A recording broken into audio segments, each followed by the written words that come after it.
donc bien au-delà de Périgueux et bien en amont également. Monsieur Bou, qui représente la Fédération de la pêche, et Monsieur Réau, qui travaille au Grand Périgueux et qui s'occupe notamment de la voie verte, donc qui est aussi très très important pour notre camp.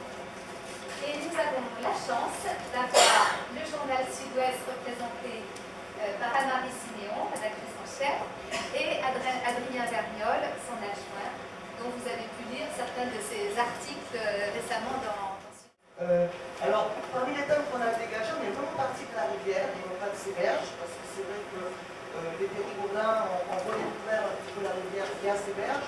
On en parlera tout à l'heure, d'abord le long du canal et puis ensuite avec la voie verte. Et cette histoire-là, on en parlera tout à l'heure, mais on voulait vraiment partir de la rivière et puis parce qu'il n'y a pas si longtemps, il y a quand même un peu de temps quand même, Périgueux avait un port, Périgueux, il y a Gabard qui passait pour transporter des marchandises. Et donc la première question qu'on voulait se poser, c'était sur la navigabilité. Moi je le dis, il est toujours navigable. Est-ce qu'on peut imaginer une navette fluviale sur l'agglomération de Périgueux? Quels sont les obstacles? Pourquoi c'est passé? Pourquoi voilà. Ça a toujours été un conflit, cette rivière, entre la navigabilité et les moulins, par exemple, qui se sont servis des barrages qui étaient faits pour faire remonter le niveau de l'eau, et les moulins qui se servaient justement de ces barrages pour faire tourner leur moulin. Il y a eu beaucoup de conflits et on est arrivé à des ordonnances royales qui ont dit on va faire des ouvrages avec des palais-droits, c'était des genres d'écluses de 4-5 mètres qui permettaient le franchissement des bateaux et qui permettaient également le fonctionnement des moulins. En 1750, les écluses ont commencé à être construites. Elles ont été terminées vers 1850 et à cette époque-là, il y avait quand même 18 tonnes de marchandises qui étaient acheminées tous les ans entre Libourne et Périgueux. Est-ce que ça serait... est-ce qu'on peut l'envisager? Alors, elle allait très longtemps quand même, si les souvenirs sont bons. Moi, c'était une petite Gabard qui transportait 40 personnes. Hein. Et le trajet était d'1 heure, 1 heure et quart avec un commentaire. Mais je pense que la ville de Périgueux a pris les attraits qui sont nécessaires à la promenade. Donc elle marche à peu près à 6-7 km/h, c'est-à-dire à la vitesse d'une personne à pied. Je peux vous garantir, c'était très agréable et on avait fait à l'époque énormément de transport de scolaires. On avait parlé d'une péniche restaurant qui ferait en fait le trajet de la Gabard jusqu'à ce que le canal puisse être réouvert, auquel cas on irait un peu plus loin, on pourrait naviguer à la ville de Périgueux. Mais je dirais c'était une idée. Ce n'était pas la puissance publique de le réaliser, puisque c'est une activité commerciale. Il fallait fédérer ce genre d'action, mais aussi il fallait donner tout l'accompagnement à ce projet. Et forcément, il y avait le problème du canal qui avait été à l'époque bien encombré de tout un tas de déchets. Il y avait eu le problème des inondations. C'est à ce moment-là que la surporte de l'écluse de Sainte-Claire devait être réhabilitée. Or, les travaux étaient un petit peu particuliers. Si on sait faire les portes d'écluse, cette porte qui était au-dessus de l'écluse, mais qui était beaucoup plus large que la porte d'écluse, posait quelques problèmes de réhabilitation. Finalement, on est allé vers la solution la moins chère, la plus simple, un voile béton. Et donc, du coup, il fallait aussi remonter cette difficulté, c'est-à-dire revenir à l'état antérieur, ce qui est toujours possible. Enfin, donc, le seul point qui avait été abordé à l'époque, c'était cette idée-là. Mais je dirais la navette touristique à travers cette Gabard était déjà une première expression de répondre à l'attrait touristique de Périgueux, c'était une bonne initiative. Il n'a pas perduré. Peut-être aussi, il faudrait-il qu'on puisse accompagner ça, parce que je dirais ce qui fait le succès d'une action urbaine, c'est quand même la fédération de toutes les forces en puissance et toutes les capacités en puissance. Oui, bonsoir. Michel Cadet, je suis vice-président du club. Donc effectivement, on est en train de finaliser la construction d'un bateau de 15 places, qui est un Rabascar, qui est quasiment prêt. Vous le verrez le 14 juin, puisque nous allons reprendre un peu ce qui a été dit là. Nous allons faire des promenades, mais non seulement touristiques, mais à valeur patrimoniale. Et quand je parle de patrimoine, je parle du patrimoine monumental, mais aussi de l'environnement. Et donc le bateau partira de la place du 8 mai et remontera jusqu'à Barnabé. Donc ça aura lieu 2 fois par semaine. C'est un label, les Sentiers Nautiques, c'est un label de la Fédé de kayak.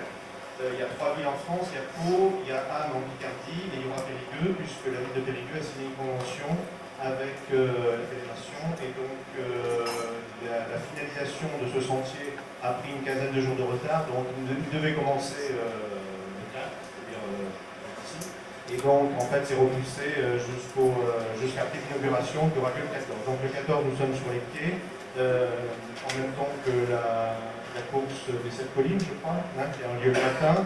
Et nous sommes là toute la journée et nous aurons 2 inaugurations. L'inauguration d'un défi Vogalonga avec le même bateau dont je vous ai parlé, et puis l'inauguration des Sentiers Nautiques l'après-midi avec la mairie de Périgueux. Et donc c'est ouvert à tous, vous pouvez faire des initiations de bateaux, vous pouvez vous promener donc avec ce fameux Rabasca. En fait, nous avons construit donc un bateau de 15 places qui est un canoë, et nous avons déjà aussi un bateau de 9 places.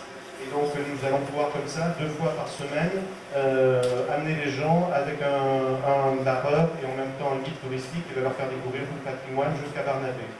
Ça c'est 2 fois par semaine, et 2 autres soirs de la semaine, il y aura la même chose avec le même bateau, mais de nuit avec des descentes au flambeau, ça sera pour juillet et août. Donc les sentiers nautiques c'est juin, juillet, août, septembre. Ça s'adresse aux touristes mais aussi aux habitants de Périgueux qui veulent redécouvrir un point de vue différent depuis la rivière. Donc c'est un bateau qui a été construit par les adhérents du club, par des entreprises partenaires, et là la SOCRA est en train de travailler sur la proue du navire qui va être la déesse tutélaire de la ville de Périgueux, c'est-à-dire Vézuna. Donc effectivement le bateau va s'appeler aussi Vézuna. On en aura 2, Vézuna 1 et Vézuna 2, ils seront inaugurés. La société de pêche de Périgueux, qui a à peu près le même territoire géographique que le Grand Périgueux, niveau compétences, compte pas loin de 4000 pêcheurs. C'est la plus grosse association du secteur et de très loin. Donc il y a vraiment beaucoup de gens qui adhèrent et qui pêchent. Et c'est vrai que l'avènement de la voie verte a permis, alors il y en a certains qui s'en plaignent un peu parce qu'ils sont un peu dérangés par les vélos, par les repas, et bien traiter ce qui va faire plaisir à tout le monde. Par contre, ça a permis d'accéder et de rendre la rivière accessible sur pas mal d'endroits où ce n'était pas le cas. Ouais, donc, globalement, on a pas mal travaillé avec le Grand Périgueux sur des ponts de pêche, vous en parlez sur les cales à bateaux, sur des zones d'accès, sur des îlots, sur des frayères à poissons, et puis bon, on le voit en termes de qualité d'eau, on en parlait, l'effort qui a été fait au niveau de l'épuration urbaine est très important, même si ce n'est pas encore totalement idéal. La partie privée qui est entre Barnabé et Trente-des-Maries, il y a encore 20 ans, quand je suis arrivé à la Fédé, c'était rejet quasi direct à pas mal d'endroits. Ouais. Là, on n'en voit plus. Et quand on en signale au Grand Périgueux, on en voit justement, parce que nous, des fois, on est sur l'eau, on essaie de signaler, le Grand Périgueux fait ce qu'il peut pour essayer de connecter tout ça. Sur l'autre question, où va aller la voie verte? Aujourd'hui, on n'a pas de positionnement politique précis pour une raison toute simple. L'Aglo a subitement grandi il y a peu. Elle est passée de 17 et 11 communes de l'autre côté à un tout qui forme 33 communes. Et les élus sont indifférents des gens dans la salle. À un moment, il faut prendre le temps de la réflexion et de voir ensemble. Il y a la volonté affirmée, je vous disais, de continuer les voies vertes, pas que la voie verte de la Verge de l'Île, on a 4 km sur Saint-Laurent et voilà.